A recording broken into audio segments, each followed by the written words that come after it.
Iran और Israel में बने जंग जैसे हालात के बीच दुनिया की नजर उन देशों पर है जिनके इन दोनों मुल्कों से अच्छे संबंध है।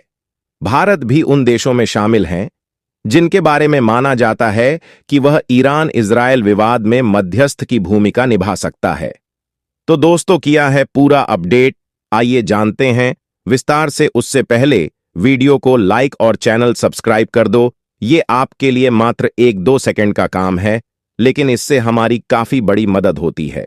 तो हाल ही में इजरायल और ईरान ने कहा था कि उन्होंने भारत के जरिए अपना संदेश पहुंचाया है। अब इजरायल के विदेश मंत्रालय की ओर से भारत की भूमिका पर अहम बयान आया है। इजरायल के विदेश मंत्रालय के उप प्रवक्ता एलेक्स गैंडलर ने कहा है कि भारत सरकार के साथ हमारे बहुत अच्छे संबंध हैं। ये संबंध सिर्फ सरकारी स्तर पर ही नहीं बल्कि लोगों से लोगों के स्तर पर भी हैं। इजरायल के लिए भारत एक अहम साझेदार है। हम भारत को एक ऐसी आवाज के रूप में देखते हैं जो पश्चिम एशिया में अहम है और मध्यस्थ भी भूमिका में हो सकता है। ईरान को आक्रामकता रोकने के लिए कहा जाए, एलेक्स ने एनआई से बातचीत में कहा। कई मध्यस्थ हैं जो बोल रहे हैं कि ईरान के साथ क्या करना चाहिए और क्या नहीं करना चाहिए। सबसे पहले शांति का संदेश ईरान को दिया जाना चाहिए। ईरान से कहा जाना चाहिए कि वह प्रॉक्सी को खत्म करते हुए इजरायल पर हमले बंद करे। एलेक्स गैंडलर ने ईरान पर निशाना साधते हुए कहा कि ईरान एक असफल देश है जिसकी अर्थव्यवस्था तबाह हो चुकी है और सेना भी निष्क्रिय है। हम पर गोली चलाने के लिए उनके पास एक रॉकेट प्रणाली है, लेकिन उसकी असली ताकत प्रॉक्सी है। वे वर्षों से ये प्रॉक्सी बना रहे हैं। ईरान अपने तेल और गैस से मिले पैसे का इस्तेमाल करके ईरान अपने नागरिकों का जीवन स्तर सुधार सकता था, लेकिन उसने सारी रकम पश्चिम एशिया में प्रॉक्सी को मजबूत करने के लिए किया है।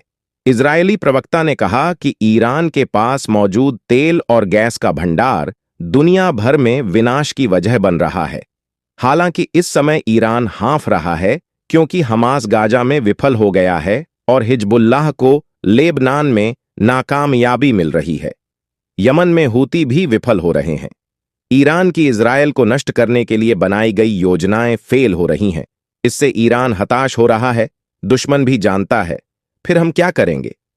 इजरायल के जवाबी हमले की अटकलों के बीच ईरान ने नेतन्याहू को दी खुली धमकी। इजरायल के तेहरान में इस्माइल हानिया और लेबनान में नसरल्लाह पर हमले के बाद ईरान ने 200 मिसाइल इजरायल पर बरसाई थीं।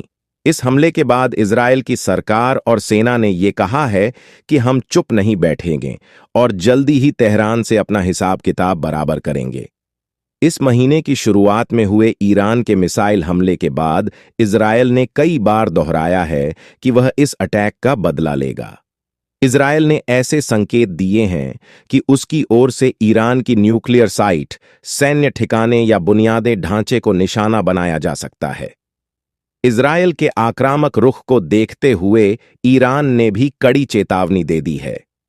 ईरान ने साफ कहा है कि अगर इजरायल ने कोई हरकत की तो उसका कड़ा जवाब दिया जाएगा। इजरायल के अहम ठिकाने हमारे टारगेट पर, ईरानी विदेश मंत्री ने कहा।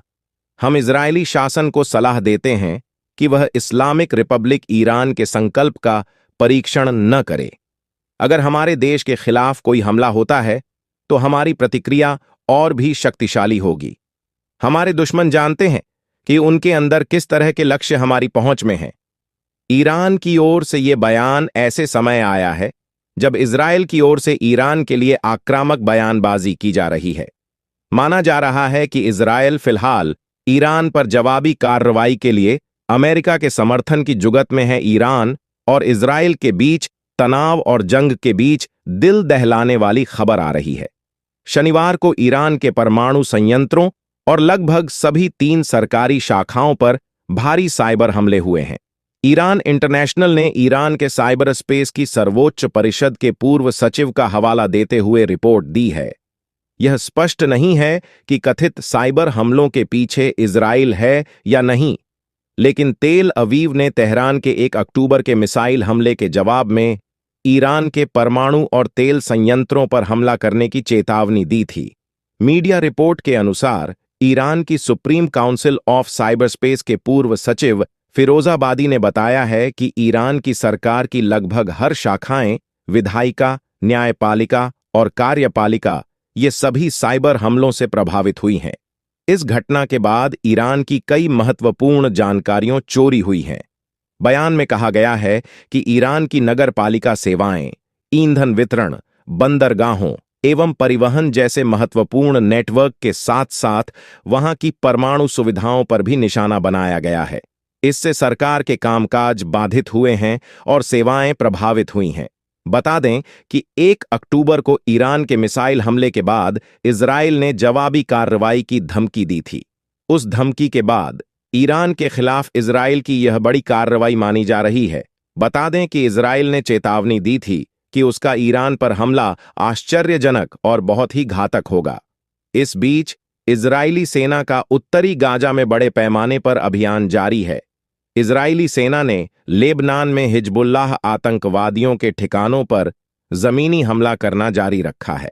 अमेरिकी राष्ट्रपति और इजरायली प्रधानमंत्री में हुई थी बात। बता दें कि इजराइल और ईरान के बीच तनाव शुरू होने और इजराइल के हिजबुल्लाह के ठिकानों पर हमले के बाद हाल में इजरायली प्रधानमंत्री बेंजामिन नेतन्याहू और अमेरिकी राष्ट्रपति जो बाइडेन और उपराष्ट्रपति कमला हैरिस के बीच बातचीत हुई थी।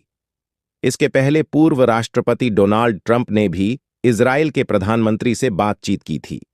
व्हाइट हाउस के प्रेस सचिव ने कहा था, राष्ट्रपति और इजराइल के प्रधानमंत्री के बीच बातचीत में यह चर्चा शामिल थी कि वह ईरान के हमले का जवाब कैसे देगा। दोस्तों, आज के लिए इतना ही। जय हिंद, जय भारत।